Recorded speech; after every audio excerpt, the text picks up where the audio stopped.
This one I actually have a lot of examples. I've had some time to think about it. My other videos, I was in the middle of moving, so I didn't have a lot of time to think about what I was going to say about each of those, and you can probably tell.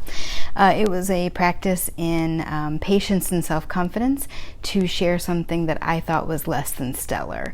But it was the day that I needed to share it, and I was busy with other things. So I just decided, you know what? Today it's not the greatest, but tomorrow will be better. And sometimes you just have to have that attitude. Hey, I can make it better tomorrow.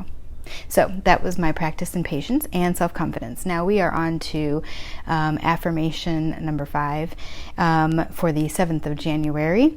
And this one I have a lot of examples. I'm going to go line by line. So the first line is, I will walk and exercise. Now, when you say this in the morning to yourself in the shower or on your way to work, it changes kind of the way that you experience life, because if you're like me and you do your same routine every day, and you get to where you're going, and there's a place that you always park, and one day you pull up and somebody else decided to get there early, or visit the campus that day, or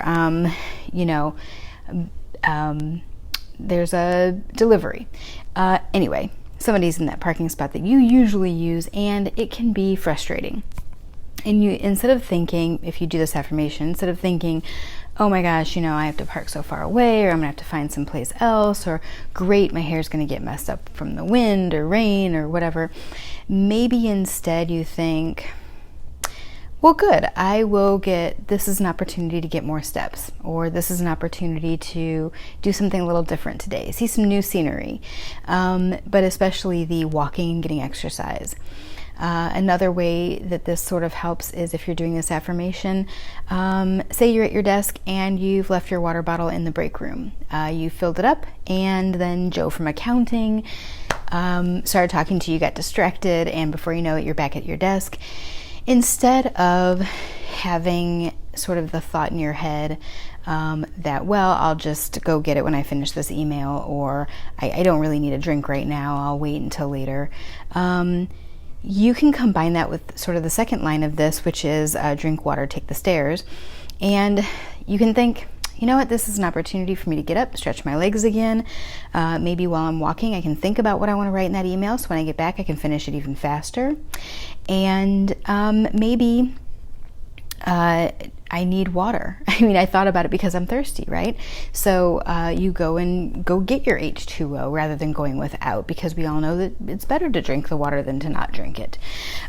So saying this affirmation just kind of changes very subtly just the way you think about things that happen in your life. And I'm giving negative examples. There will be positive examples as well of things that sort of just alter. Like, for instance, you go to your favorite restaurant and you're ordering something to drink, and you just decide to get water because you reminded yourself today that would be the important thing to drink. And those things will just sort of start happening naturally. The third line is, eating well is always wise. It feels like that's a no-brainer, but if you watch like network television, and I do not like commercials, are like the bane of my existence. And I understand that it's not just me, but I'm in a small minority. When I watch things, I pay to not have commercials in them. But if you are watching commercials, or if you're just driving along a highway that has a lot of billboards, you're inundated with pictures of hamburgers and fries and maybe like that drizzling cheese. Or how often and when are we going to stop using the same image over and over of pizza being pulled off the pie and the cheese string? It never happens in real life, and that image must be like decades old. From like the beginning of pizza, there were images of pizza being pulled up with the strings of cheese. That food is really food in the loosest way we use the word. It's highly processed, and as far as how we should be eating as humans, fruits, vegetables, grains, things that come out of the earth and are made for the animals who walk the earth to eat them, that's barely qualifies as food. So when we say eating well, we're talking about eating real food. And this is a nice reminder that it's okay to bring the salad and the apple for lunch, even if you work in one of those places where people say, "Ooh, look at you, you're eating so healthy today." Or in a place where people just don't typically eat that way. The bottom line is, it is wiser to eat better.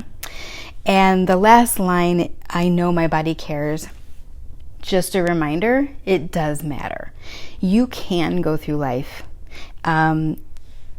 not walking the distance in a parking lot, not deciding to take the stairs rather than the ramp or the elevator or the escalator. You can decide to be upset when the escalator is broken rather than saying, the escalator is temporarily stairs. Thank you for the convenience. You can decide to not drink the water. You can decide to eat.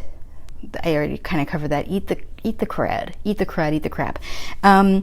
And you could live to be 90. And you might be a cranky 90, but you could live that long.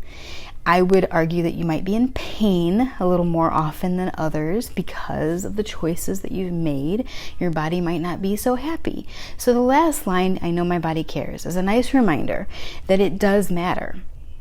That we just, in our last affirmation, said that we don't need permission to love ourselves fully, and actions speak louder than words. You just agreed to love yourself. Now show your body that you love you. Take care of yourself. You know, it's totally worth it. That's all I've got today. Happy Tuesday. I'll see you tomorrow.